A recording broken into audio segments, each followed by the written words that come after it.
Right, guys. Right. So this is budgeting, and this is the practice assessment one that I'm working on, and I will just do them if you like in tasks, if you like. So there's 8 tasks. So let's start with task one. So the first task starts off asking us to to if you like, go out there and dig out information. And first of all, the first question is asking, and of course you've read this before I start, match each line with the appropriate source.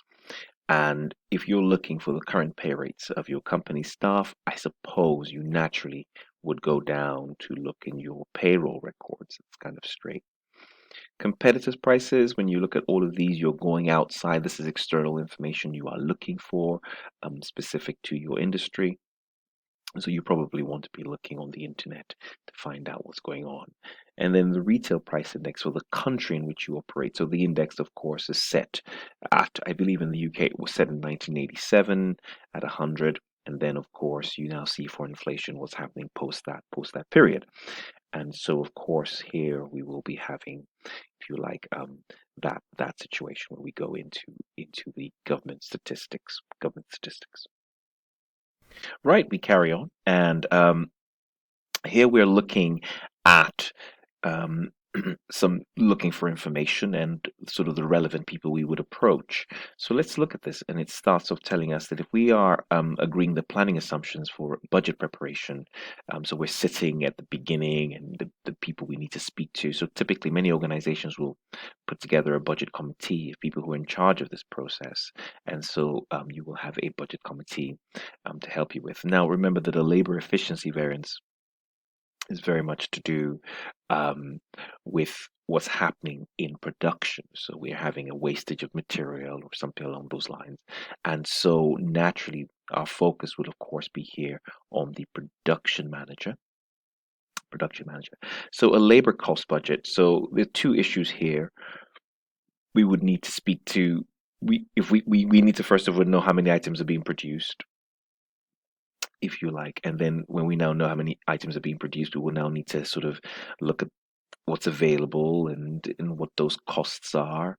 So we do need that relationship and that combination of that help of having production in HR. And when it's the actual rates involved, I suppose we could isolate this to just the HR manager. So again, some general knowledge questions here that you can read up on the early chapters in the textbook.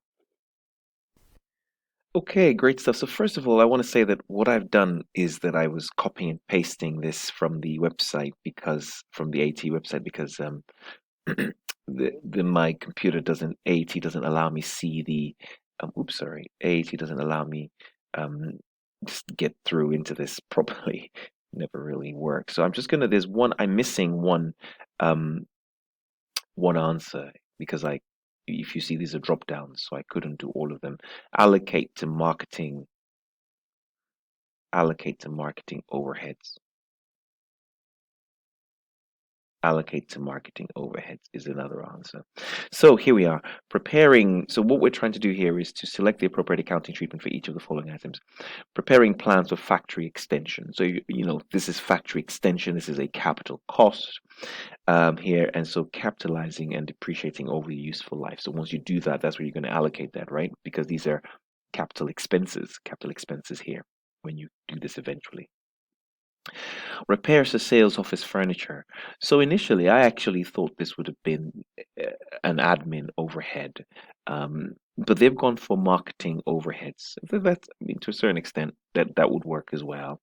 But I felt that sales office furniture just felt a little bit um, admin overheads for me, just in general. So it was just furniture. Raw material usage would direct costs straight away. Production labor, doesn't matter if it's overtime, that's direct costs as well, right? Direct costs, direct labor. We know it's production labor, so it's involved, it's needed. Um, and product advertising, yeah, that made sense as a overhead, marketing overhead, allocating to marketing overhead. And then replacement of production machinery. This is a capital cost, and because it's a capital cost, of course, it is again capitalizing and depreciating over the useful life. Great. So, like I said here, this is product advertising, capitalizing and depreciating over useful life. Replacement of production machinery, capitalizing useful life. Product advertising, marketing. Production labor, direct.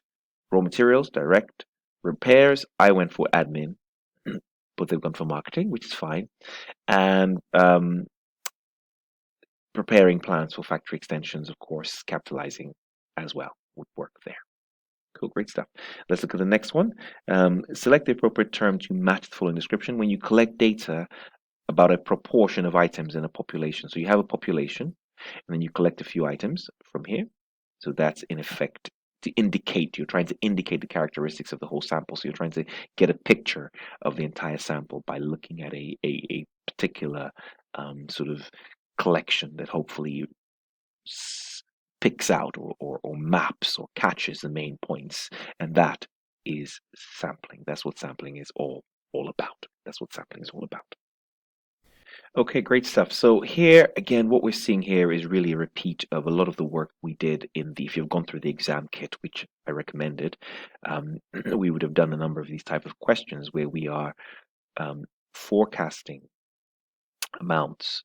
So let's see, we have 384 where the index is 140. So what we see here is a volume increase and also a price increase. So of course, what you always want to do is to look at what the volume increase is. You have a volume index here of 140 here, and then that's increasing to 148. So there is an increase. This is an index, of course. So if you're looking for, it's the percentage increase we're interested in.